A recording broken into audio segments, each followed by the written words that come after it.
Gents, I just want to pause the episode for a moment to let you know about the Strong Men of Value Academy. You will have heard me refer to it a number of times, and I want to bring more attention to it. So this isn't just a program, it's a life-changing environment and community of men who are focused on personal and professional growth. We're looking at areas of relationships, wealth, and health, things to help you thrive and maximize your life.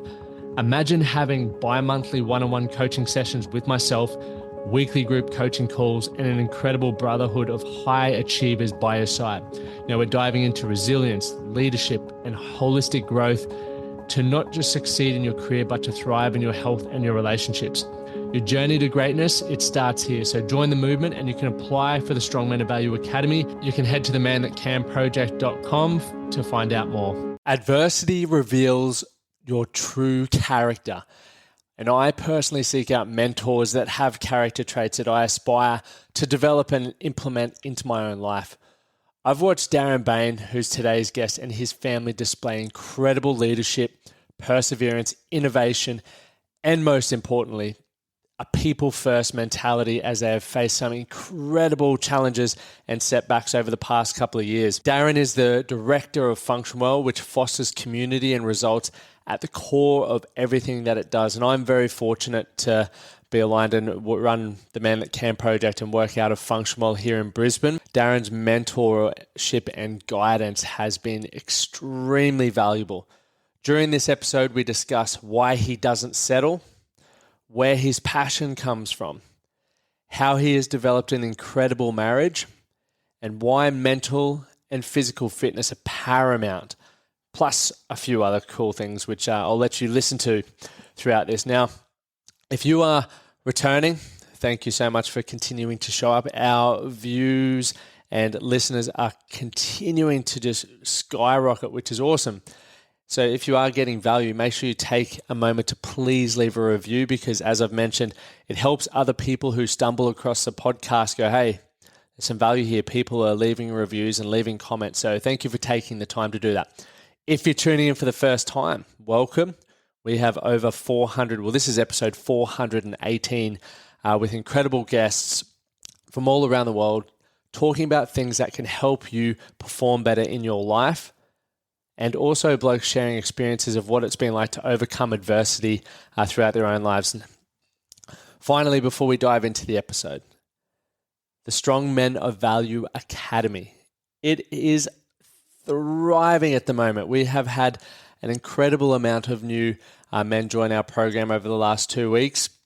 And it's exciting to know that we've created this incredible academy that helps men perform better in all areas of their life. Now, when you join, we help you create a vision for your life. There you create the man you need to become in order to have the quality of life that you want for yourself.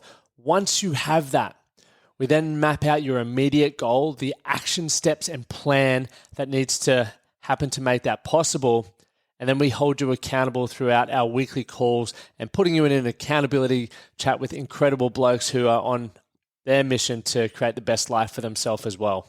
If you would like to find out more, head over to themanthatcanproject.com/strong men of value and you can apply there.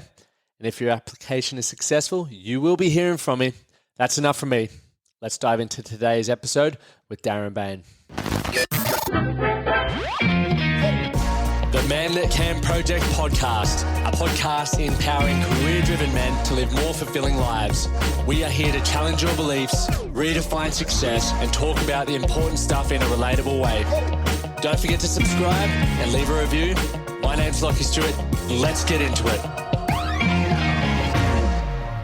Sweet. Well, welcome to episode 418. They're starting to rack up, which is pretty exciting. But one of the exciting things for me today, Darren, is there's 5 people that I've always wanted to have on the podcast. You're in that top 5. Jeez. And they're people for me who have had a big influence on me from, I guess, setting standards as an individual, helping me build my business and also calling me on my shit, which is, at the time, it's tough, but it's also helped me build the business that I've built today. And I've had Troy on. Troy Morgan was a coach from Toowoomba and he runs Willow's Health and Fitness. Yep, no, Troy. You're number 2, and I've So Troy's 1 and I'm 2. Oh, not in order. There's no favourites here. It's just availability. Let's go with availability. So for me, this is, I guess for everyone listening, this is an exciting conversation to have because obviously I get the pleasure to talk to you all the time. And I do believe it's important to have coaches and mentors, people who are in your sphere of influence who really do genuinely give a shit about you and the direction of, I guess, where you're going in life. And you always help me with business and never ask for anything in return, which is cool. So not yet, Long. Yeah. It's like, all right, here we go. But for me, I'm excited for this because the value that you've given me as an individual, I'm sure we'll extract some of that today. But well, thank you, mate. That's a nice introduction, and you've put pressure on me. I don't generally like going on podcasts and things, so. Now you've put the pressure right on me. So. Mate, you've got a big message to share, though. I think, you've founded Function Well Australia, and you've obviously got your whole family involved in that, and it's such an incredible team, and also that's expanded to a huge community, and the goal is global domination. Yeah. But you've got an incredible philosophy around that, and the philosophy being mindset, nutrition, restoration, and movement. How did that become your philosophy? So obviously been doing the fitness and now what is wellness a long time. So started as a PT at Fitness First, then started a little studio, then without boring you with the full journey, but then went into manage a PT team, which is Bodywise, which is coincidentally the gym we now own. Yep. Then left and opened up a little studio again, then opened up the first Function Well. So the first Function Well in 2009, we opened with a mission to be just really about results. Yep. So, and at that time, we always had a more holistic philosophy, and definitely based on the Chinese philosophy of yin and yang. Yep. So in ancient Chinese philosophy, yin is the oil, yang is the fire. So you can think of the yang as the high intensity and the motivation to get things done in life. But in order to have that, and relating that to training, obviously high intensity training, but in order to have that, you need to replenish it with the yin, which is the oil. Yep. So happy, sad, up, down, inside, outside, hot, cold.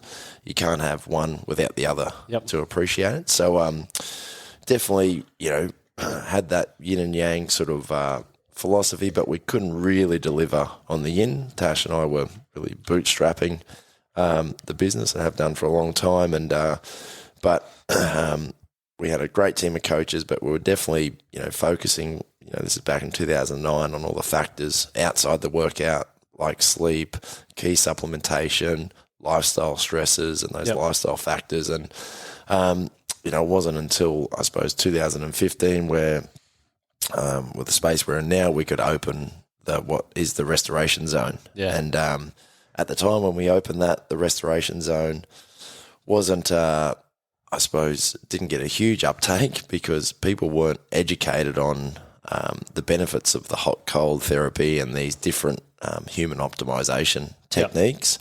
Yep.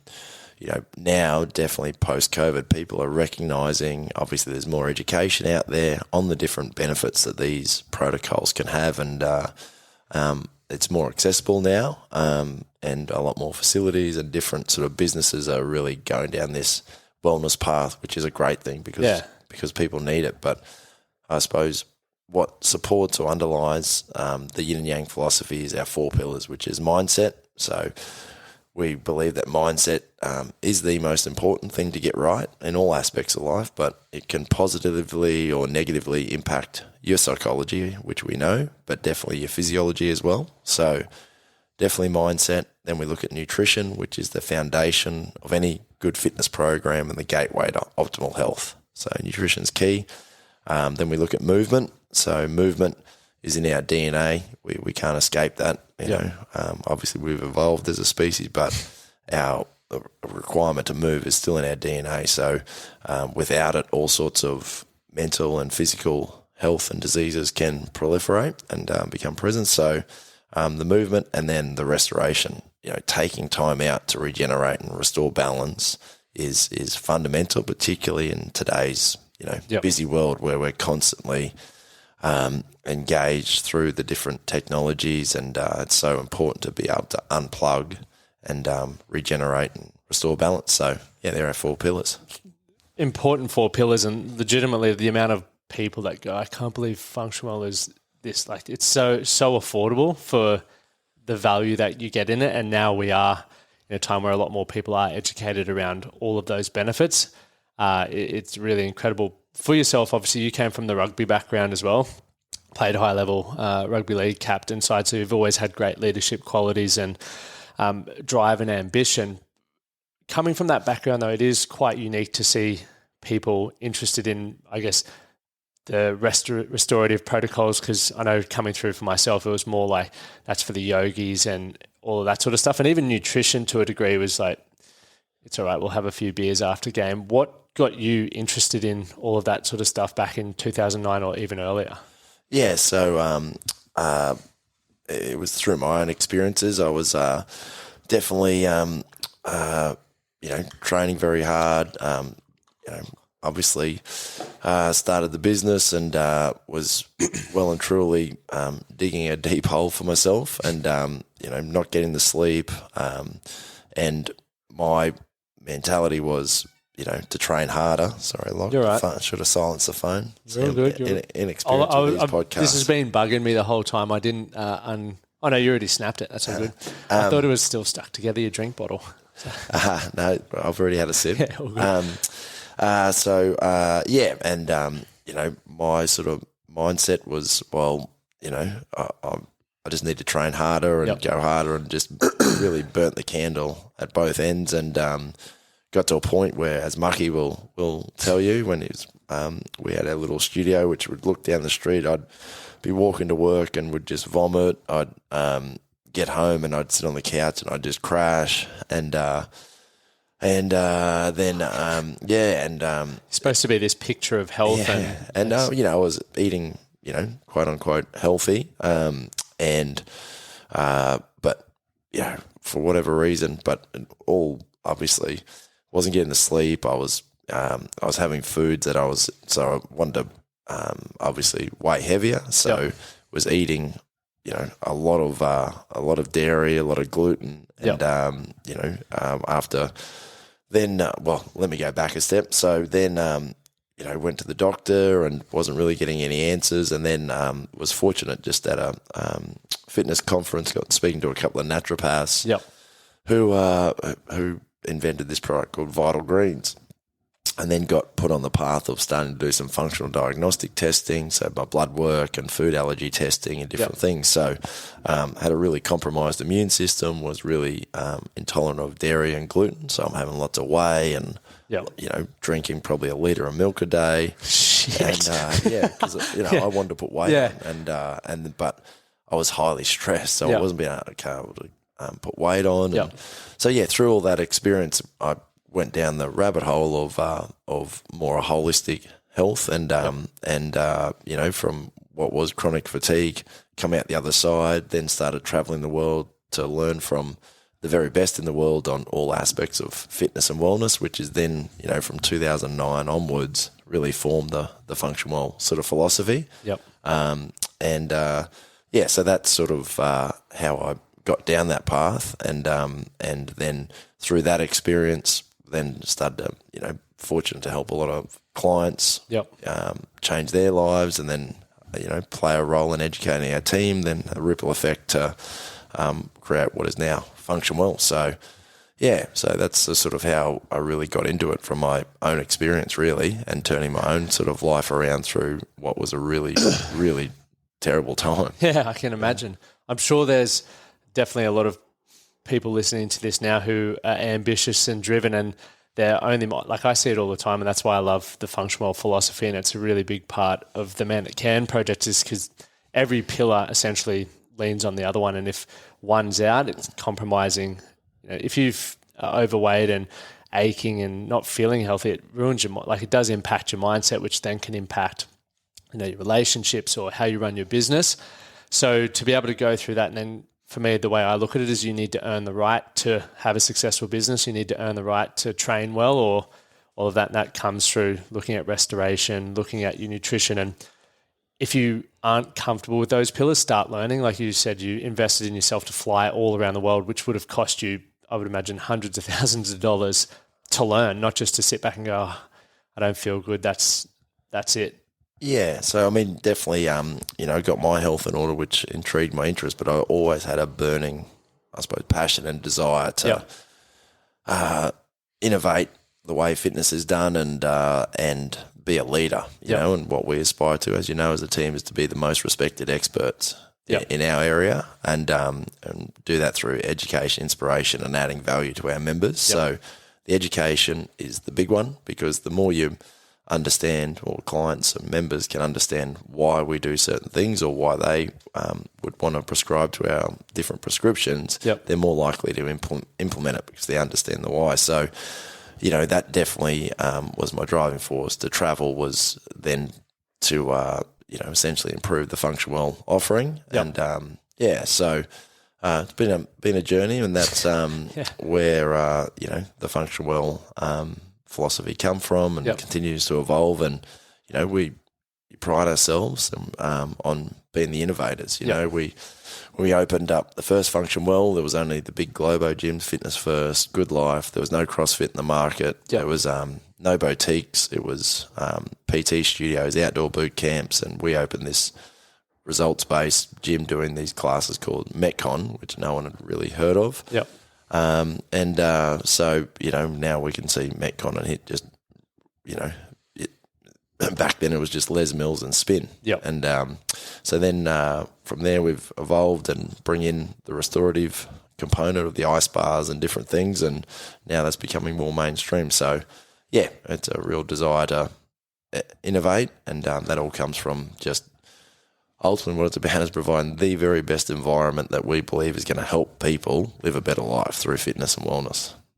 Why don't you settle though? Because you have created this yourself and Tash and have created this incredible machine and beast and environment that just literally spits out results for people. They come, they feel a part of a community, their consistency improves, and it would be so easy. And I've seen it happen many times, and I'm sure you have as well, where people go, cool, life's good, business is good, I'm checking out. But you don't stop. And one thing that really inspired me about you and your leadership was when COVID happened. I remember 2 days before you were sort of walking down the hall, and Munro was telling me about COVID. I wasn't really aware of it.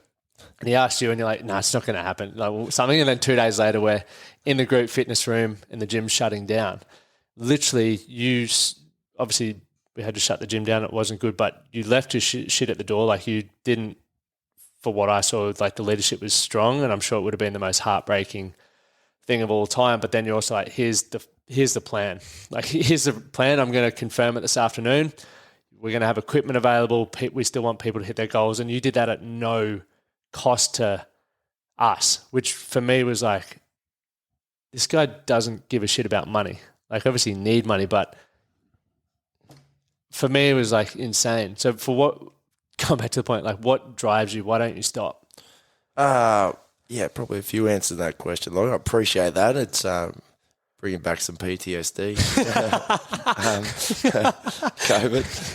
Fucking COVID. But no, obviously, I suppose to touch on the COVID point, that really, does mean a lot. And look, definitely, I can't take all the credit. It was our whole team really band together, and we stayed predominantly unified through what was a really challenging sort of period. But I suppose this is probably an answer to is part of what drives me is definitely want I've got ambitious goals for my own personal purpose and what is for my family and whatever else. But once as your team grows, something that you do have over your head is that you've got to make sure the business is successful for your team, because that's their livelihoods as well. So as we get bigger, that stress probably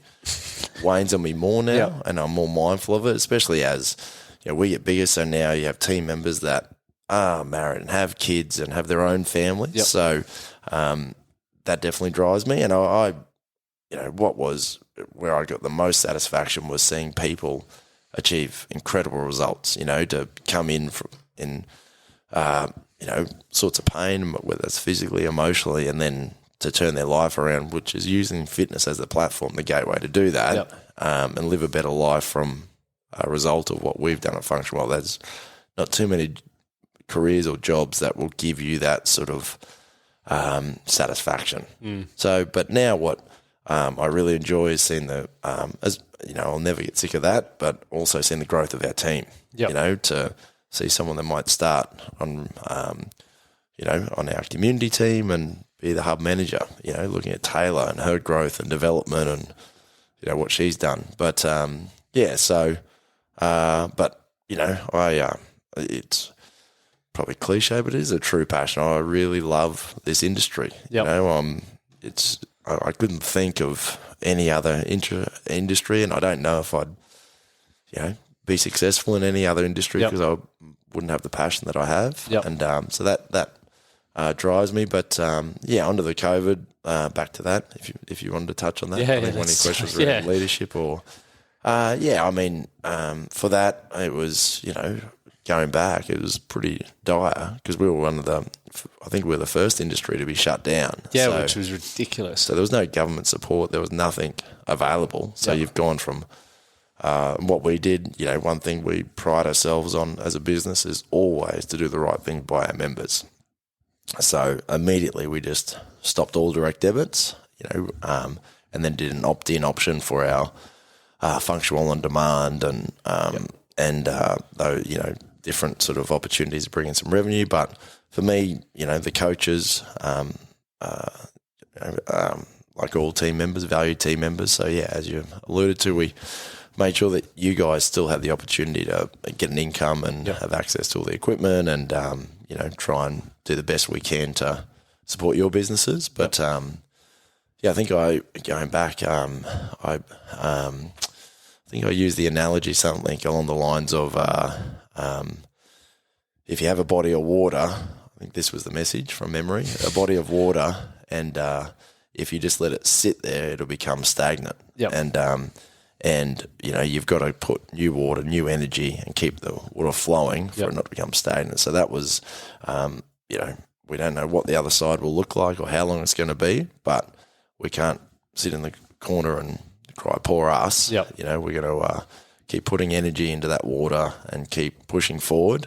And do what we always have done and provide a support and offering for our members, because our members need us more now than ever. So the team really bought into that and worked really hard to do that on demand and stay connected, stay communicating with our members and stay engaged. And then I think the other message to the team was, at the end of the day, we can our community can lose money, we can lose money, we can but that's okay. We can always get that back. You can always earn money if you're willing to work hard and give yourself the best opportunity. That can come back. But one thing you can't get back if you lose it is your health.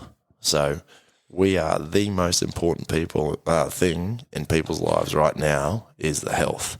And that was true, because if not to go down the COVID rabbit hole, but the healthier people, were better prepared, better margin of protection against not just COVID, but the ravages of time and disease in general, right? So that was our position we took as a team, and it was we come out the other side. Even for me, I remember another memory from this was before I worked at Function Well. We were having dinner at what's the place on James Street, the Italian place? Do you remember? I was sitting next to you and we were just chatting, and I was like, I might apply to work at you. Like, come on, mate, then let's do it. And I hadn't, just met Amy at that point, and I think I was working with you guys 12 months later. But up until that point, for me, personal training and fitness and coaching in general was for what I believe people who couldn't get real jobs. And because health for me, I'd struggled with mental health, but not necessarily physical health. I'd always been athletic and energized and stuff. So I didn't understand just how important it was. And I really didn't understand just how uneducated a lot of people are around simple nutrition, movement, sleep, all of these things that add so much value. And then getting to see what you ran and how well you ran it, the community that you'd built and the results that people raved about. You've got that wall of fame in the offices where it's just like people's thank you notes. It's awesome. I call it the wall of fame. I think it's awesome. Purpose wall. I love the wall of fame. I'm going to build one day. But for me, and that's when I started, you read that, you hear the stories and you're like, coaches, like fitness coaches, health coaches, naturopaths, anyone in the health space are legitimately, and even paramedics, nurses are some of the most, if not the most important people that people need to lean on to build their mental and physical well-being, which enables them to have a better quality of life. And that was just from watching you, inspired me to be like, all right, I want to get back into the fitness industry, not as like a stepping stone to something else, but because I want to be the best at it, inspire other people to educate themselves and just be able to have a better quality of life. And touching on what you were just saying there, like it really does provide this extra barrier against metabolic health diseases and so many other things. Longevity, even, I think about so many people. I thought once we hit 30, it's like the beer belly and life's done. And now you see 70-year-olds who are still extremely athletic, living a great quality of life. And for me, that excites me because, I've got another 60 years to go that, until that happens. And by doing these daily deposits of rocking up at the gym, practicing the restoration protocols, moderating a relatively healthy diet, I still enjoy a beer and everything, but like that enables me to have a greater quality of life. And it also prepares me for when I do get sick to bounce back quicker, but it also helps me with my mental well-being. And for you, like, firstly, is there anything else you would add to why you feel prioritizing your physical health is extremely important? It's as simple as this. The more fit one is, the less sick he or she is. That's it. And obviously you can talk about that all day, but and this comes back to our and what I mean by that is if you look at the biomarkers of an athlete, body fat, bone mineral density, triglycerides, blood pressure, against someone who's obese, the athletes, obviously biomarkers are going to be considerably better. So, that's where we focus on fitness and performance and overall health as opposed to, body composition. Because if you look after yourself for performance, whether that's an athletic performance or just to perform at your best in life, then the body composition takes care of itself. So I know you like the shirt off and beach weights but giving the people what they want. But physical health, like I alluded to earlier, you wind back the clock to our caveman days. We were designed to move. Without it, all sorts of mental and physical, emotional problems become present. We're designed to, hunt, kill, heavy mammoths, drag them home for the kill, build shelters. There's a strength and physical activity sort of component.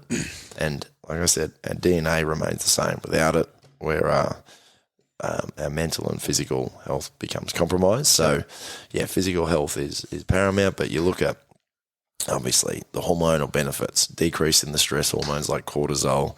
You're then obviously the neurotransmitters, the brain chemistry component. You've got your endorphins, so your feel good hormones, your your natural painkillers of the body. It all come from physical activity, and it's the best drug in the world. Because we're designed to do it. And so physical health is important, and for me, because it's just part of my life. If I don't train, then I don't feel right.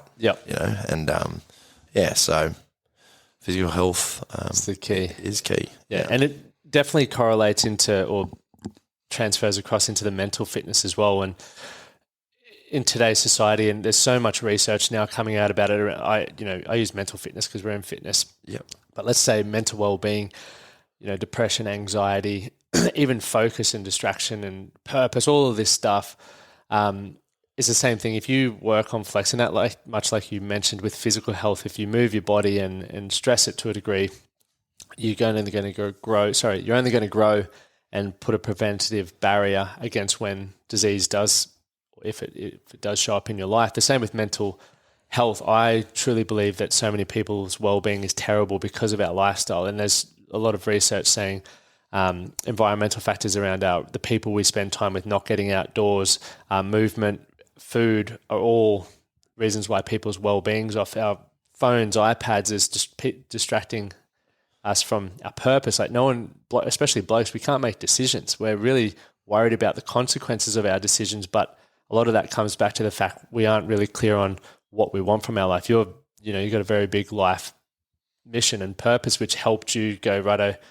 COVID's here, or you've had a ton of curveballs thrown your way, yourself and Tash over the last couple of years, but you just keep fucking trudging forward because you know where you want to go. And for me, I really believe fitness, getting in the gym with your mates, pumping some iron, smacking a solid workout. You learn about perseverance. You learn about dealing with the mental thoughts that come your way where it's like, I can't do that. I'm not good enough. I'm not strong enough. And you can overcome that, build your confidence as an individual. But it also then goes, okay, that same process, I can put that into finding life purpose. I can put that into dealing with my own mental well-being. And obviously there's always different cases, but most people, the amount of blokes that we've helped in the academy, just by helping them find purpose and understand what's important to them and give them some structure, it's changing their lives.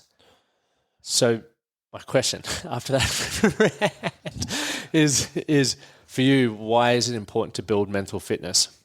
Is there anything you would add?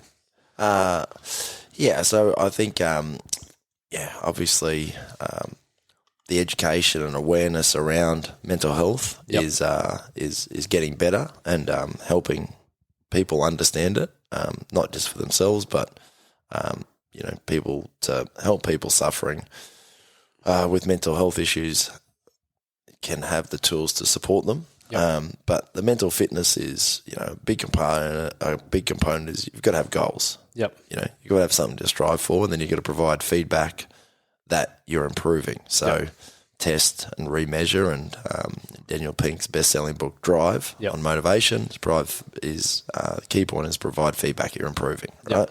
So definitely goals, and once you tick off a goal, it's a dopamine hit. So you want to tick off another one. And but the big thing is, for me, is what you tell yourself is what you'll experience, right? So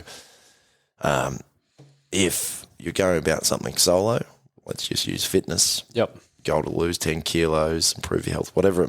If you tell yourself every day, I'm never going to get into that size 12. I'm never going to be fit enough to be able to, do a class or do a class. I'm never going to be fit enough to join a gym. I'm never going to be like you, Lock, because, you're lucky. Well, then that's what you'll experience. But every day I'm going to get a little bit fitter. Every day I'm going to do one more rep. Every day I'm going to run a little bit further. Every day I'm going to eat cleaner. Then that's what will happen, right? So definitely the story you tell yourself, but going back to your rant, what sprung to mind there is the power of function well, the power of the man that can is obviously you're putting a platform or a community together, and you could be seen as, which you are, the face of it. But the real power comes from the social connection and the support, which is paramount for overall well-being. And I think what you've done with the man that can, and where the power comes from, is creating that environment to provide social support, connection, and an environment where they all feel safe to talk about the troubles that they're having and challenges that we all have at different times. But function well. What you're doing is a place to enhance your life. Enhance your health and enhance your social life, which is all part of well-being. So getting that environment is really important for your mental health. So surrounding yourself with the right people, and that's a big piece of your mindset. Yeah. Could you elaborate more on like the importance of environment? Like when, I guess, once again, when you started realizing just how important the people, because the way I look at it is, and this is from Jim Rohn, talks about when you look at your environment, you've got people that you need to disassociate from, completely cut them out of your life because they don't add any value, you feel worse. You've got people you need to distance yourself from because, maybe lifelong friends, they're awesome to hang around, but too much time around them doesn't add, influences who you want to become. And then there's people you want to enhance your time around. And I learned that probably when I first met you and a couple of guys at the gym.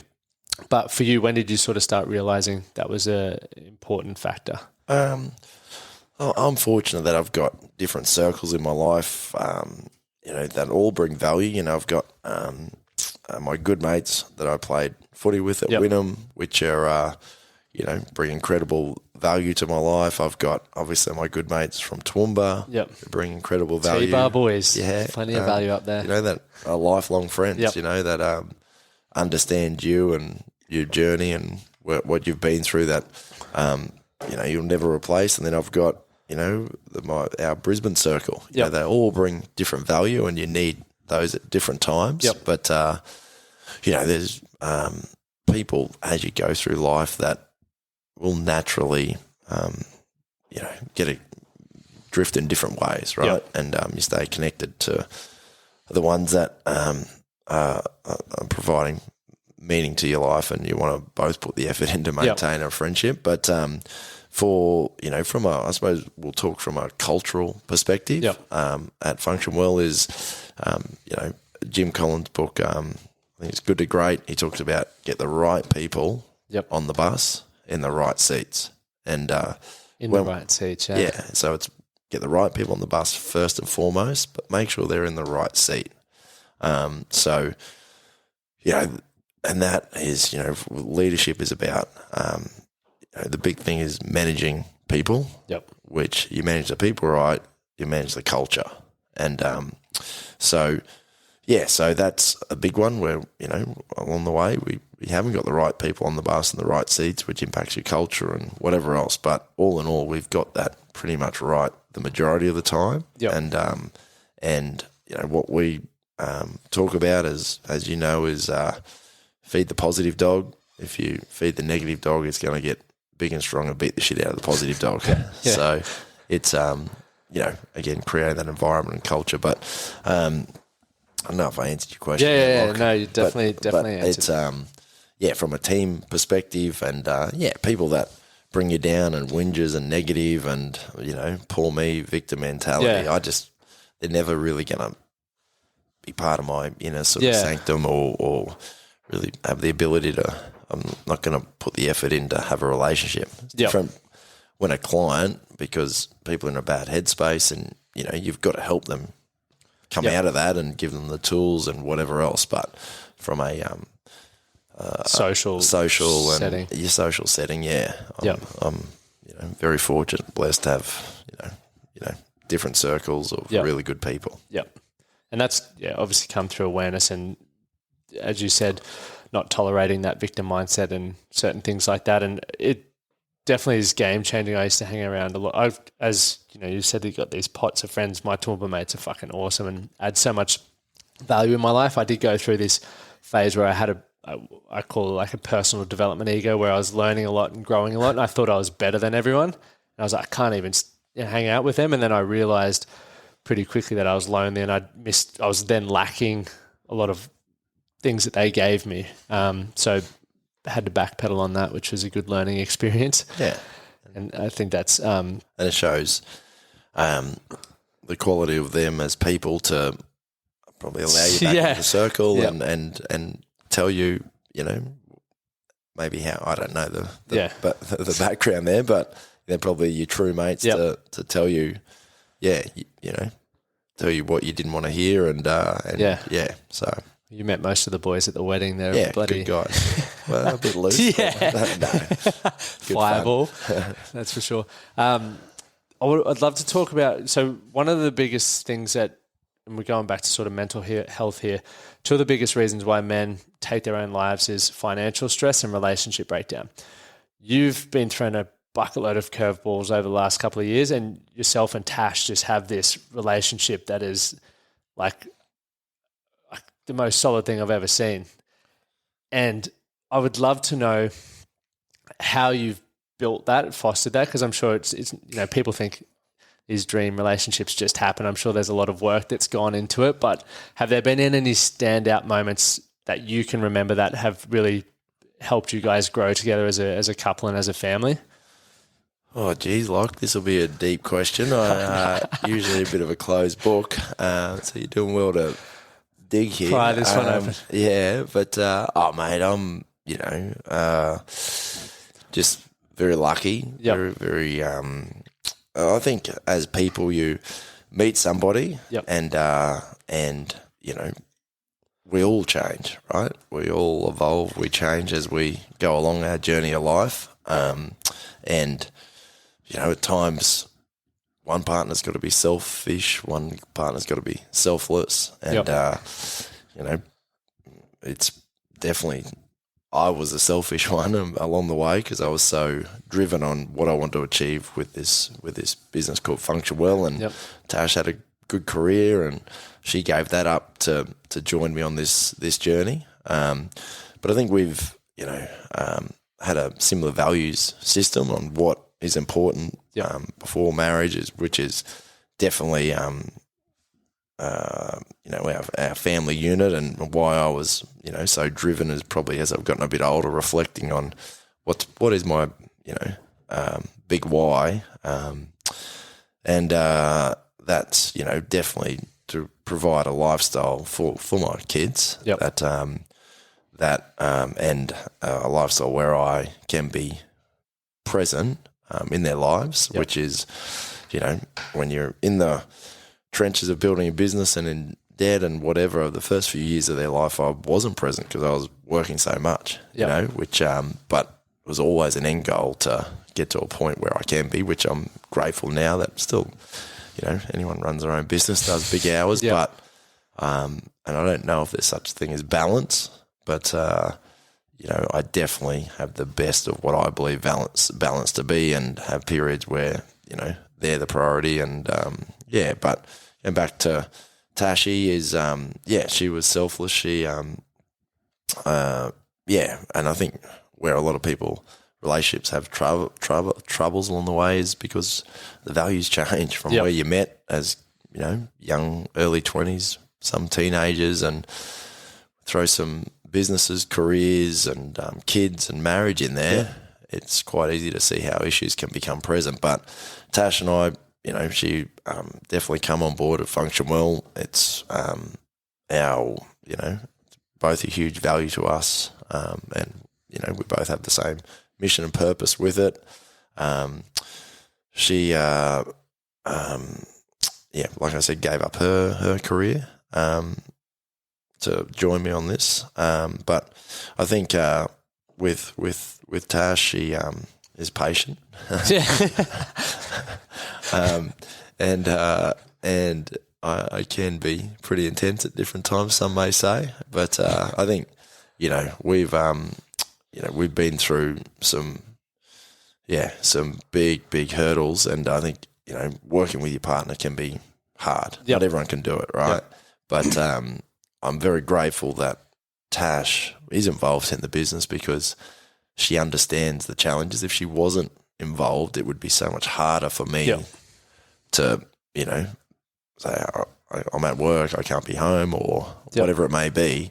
But she really understands the challenges because she's in it as well. So I think that's a really positive of having a business together. But I think there's a good message in that. I feel, from my own experience, there's definitely times when I'm stressed about certain things and I try not to let Amy know about it. So it's almost like you're not hiding things, but you're just not wanting to put the stress and pressure on them. And I think at times as well, as a unit, it probably is beneficial for your partner or wife or husband or whatever to know what you're going through and what that experience is like, so they can sort of empathize and have compassion to when you are, a bit snappy or grumpy or whatever it is. Yep. Definitely. And I think, so that's a big benefit with Tash. And then obviously, different roles in the business, and there's definitely times where I don't want to talk about different things and get snappy and get a bit short. But when you're in the trenches and you're facing real adversity, COVID, more recent floods, which fraudulent accountant, which we've touched on, like, to go through those experiences, and for Tash not to have a real understanding of the impact, it would be really hard. But no, I'm grateful. But yeah, I think it's been really aligned on what your values are, and you'll have different stages in your life where those values might change a little, but all in all, the main ones, you've got alignment. And I think you can get lucky, and I think I definitely got lucky. I couldn't imagine, just one, obviously, wife, mother, best friend, business partner. Yeah.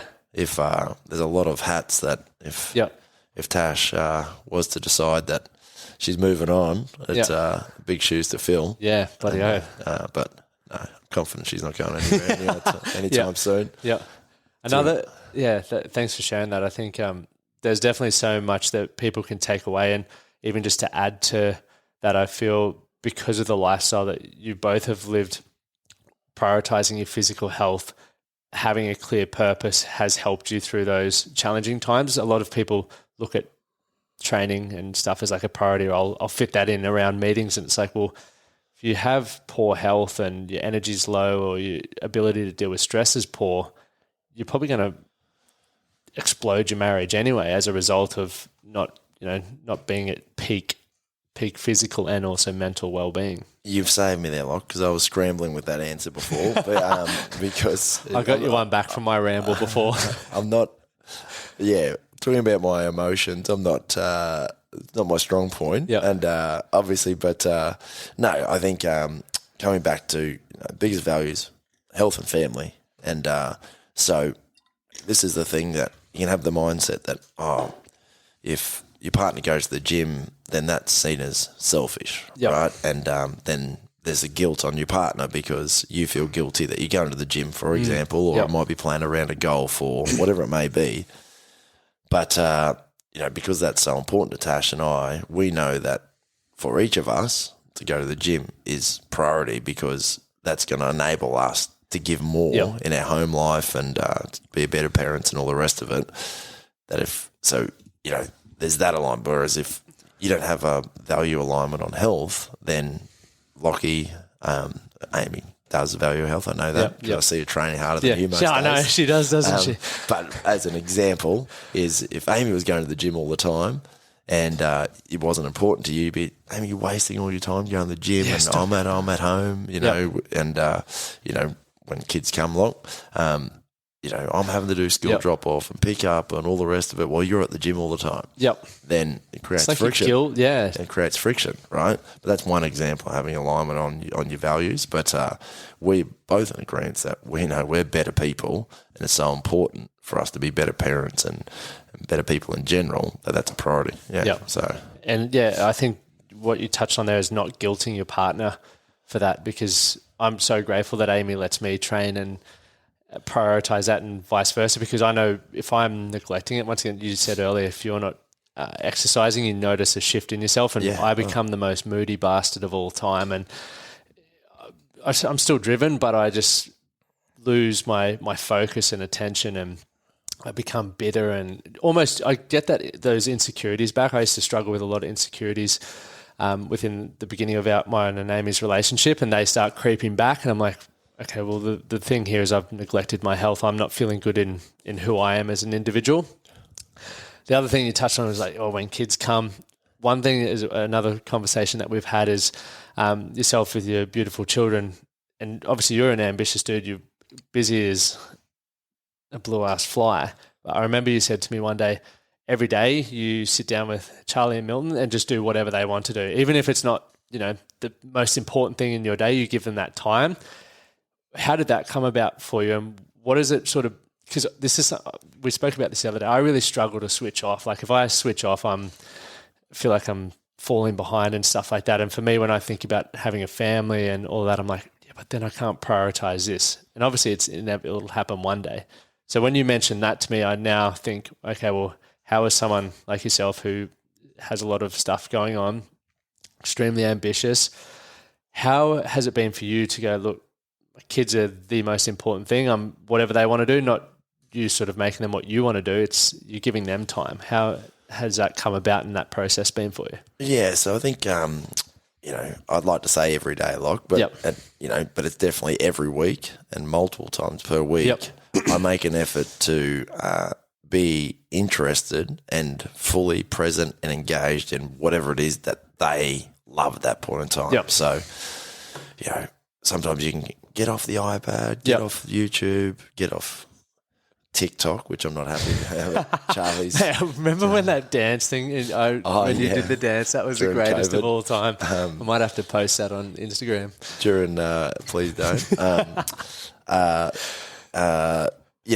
But being genuinely engaged, and it can only be for 10 minutes, 15 minutes, whatever it may be, that you're genuinely invested in whatever it is they want to do, whatever they're loving at the time, which you might not agree on. It might not be, rather than, come on, let's go kick the footy, Milton, which we'll do. And but he might want to sit on YouTube or he might want to play Nintendo, whatever it is. And, just finding what they're into at that point in time. And once I've sort of learnt that, has been one of the most powerful bonding experiences and things that I've learned as a dad, because you can ask, how's your day? Good. What'd you get up to? Not much. And really short answers, right? And but when you actually just be present in whatever they're interested in, their whole body language, everything changes, everything shifts.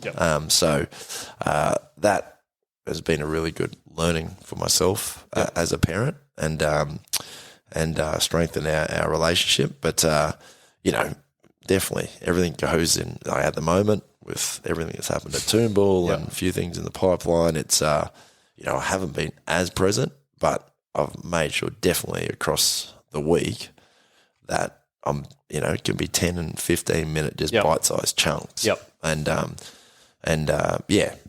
Just making sure that, when the weekend comes, that at least at some time we're going to do something. So it's like juggling balls all the time, but then there's different periods where you'll be more and more present with them, and so. That's the goal to sort of, and that, going back to what you said earlier, you don't know whether there is this thing called balance, and I don't believe in it. It's just at certain points work may be a priority, like obviously the stuff that you guys are dealing with at the moment, it's like it has to be a priority, and things sort of sit back. But I think as well, one thing you guys do well is communicate well, and your family unit, from what I've seen, is like they're all involved in everything that you do. So it's like they're not looking at you guys not knowing what the hell is going on. It's like they know what's going on, so they understand why you're making the sacrifices to work late, or, and that's why I'm stoked that we're having this conversation now, when you've got a million other things to be doing.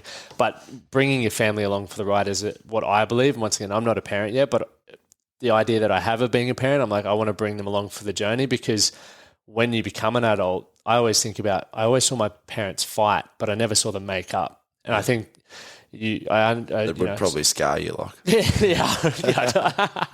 Mum, if you're watching this, don't tell me. No. But I think it's important for children to understand that shit happens, and this is how you guys deal with it. And this is the communication that you go through. You experience frustration, you experience anger, you experience sadness, because a lot of us young blokes especially have grown up not understanding that it's okay to cry or to be feeling any other emotion, because our dads were always just like, fucking toughen up, get on with it. Which, once again, I think there's also a time and a place for toughen up. And using that example of COVID, when you were sitting at the front of the room, you had really two choices. You could have broken down into tears and everything like that, which, once again, warranted with everything that was going on. But the route you chose was, I'll think about that later when I'm probably by myself, but for now the team needs me to step up. And that's what you did. And for me, that's like another key quality of leadership and understanding emotional management, that there's always a time and place for things. And it's about understanding where that time and place is in order to get the outcome that you're looking for. Definitely, like. And I think, the best leaders have that emotional intelligence, but some emotional connection there. I've got one or two last questions. Who has had the biggest impact on the man that you've become? Oh.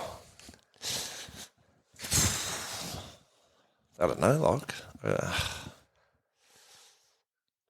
Or is there...